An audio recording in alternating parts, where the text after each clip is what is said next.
me han pedido la noción intuitiva de por qué a elevado a la menos b es igual a 1 entre a elevado a la b. Pero antes de que te dé esa noción intuitiva, quiero que te des cuenta de que esta es una definición. No sé quién desarrolló las matemáticas, que más bien fue un grupo de personas que desarrollaron las matemáticas, una convención que surgió, establecieron esta igualdad como una definición. Te va a mostrar una de esas razones y te vas a dar cuenta que esta es una buena definición, en el sentido de que es consistente con otras leyes de exponentes. Por ejemplo, a partir de esta ley de los exponentes negativos se puede derivar la ley del exponente cero. Tomemos entonces los exponentes positivos. Creo que estos son bastante intuitivos. Empezamos con a elevado a la 1, a al cuadrado, a al cubo y a elevado a la cuarta potencia. A elevado a la 1, ya sabemos que eso es a. Para llegar de a a la 1 a cuadrada, multiplicamos por a. Al multiplicarla por a obtenemos a cuadrada. Y luego, al multiplicar a cuadrada por a nuevamente, obtenemos a cúbica, y al multiplicar a cúbica por a, obtenemos a la cuarta. O de manera alternativa, para disminuir el exponente, divides entre a o multiplicas por 1 entre a. Para ir de a cúbica a cuadrada, multiplicamos por 1 entre a. Y para ir de a cuadrada a la 1, también multiplicamos por 1 entre a. Usemos esta progresión para deducir cuánto es a a la 0, que es algo nada intuitivo. Así que a a la 0.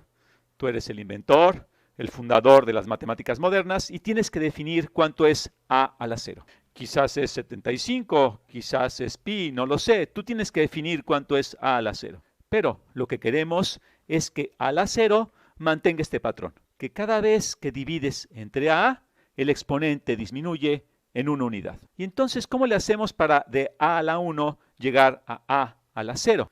Bueno, de a la 1, que es simplemente a, hay que dividir a entre a, o como dijimos, multiplicar por 1 entre a.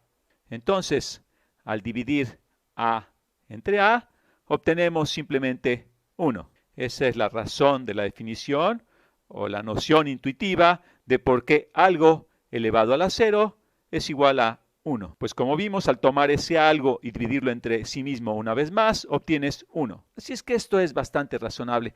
Ahora vayamos a los exponentes negativos. Ahora queremos encontrar a la menos 1.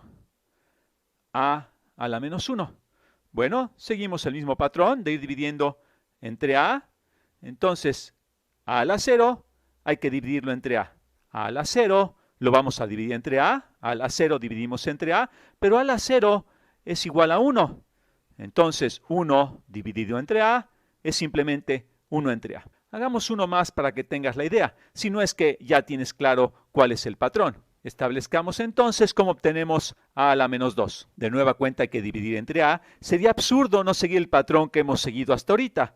Así es que a la menos 1 vamos a dividirlo entre a la menos 1 lo dividimos entre a, 1 entre a dividido entre a, esto es igual a 1 entre a cuadrada. Y así podríamos continuar con este patrón hacia la izquierda para obtener que a la menos b es igual a 1 entre a la b. En fin, espero que esto te haya dado la intuición del por qué. Bueno, el primer misterio que surgió aquí fue la razón del por qué a la 0 es igual a 1. Toma en cuenta que es una definición. Alguien decidió que esto es así, pero hay una razón que le da validez a esta definición. Se quiere que se mantenga este patrón. Y es la misma razón del por qué los exponentes negativos se definen de esta manera. Lo que es realmente increíble es que no tan solo se mantiene este patrón de que cuando divides entre a disminuyes el exponente y cuando multiplicas por a aumentas el exponente, pero como vas a ver en los demás videos de leyes sobre los exponentes, todas esas leyes son consistentes con esta definición de algo elevado a la 0, así como con esta definición de algo elevado a una potencia negativa. Espero que esto no haya sido confuso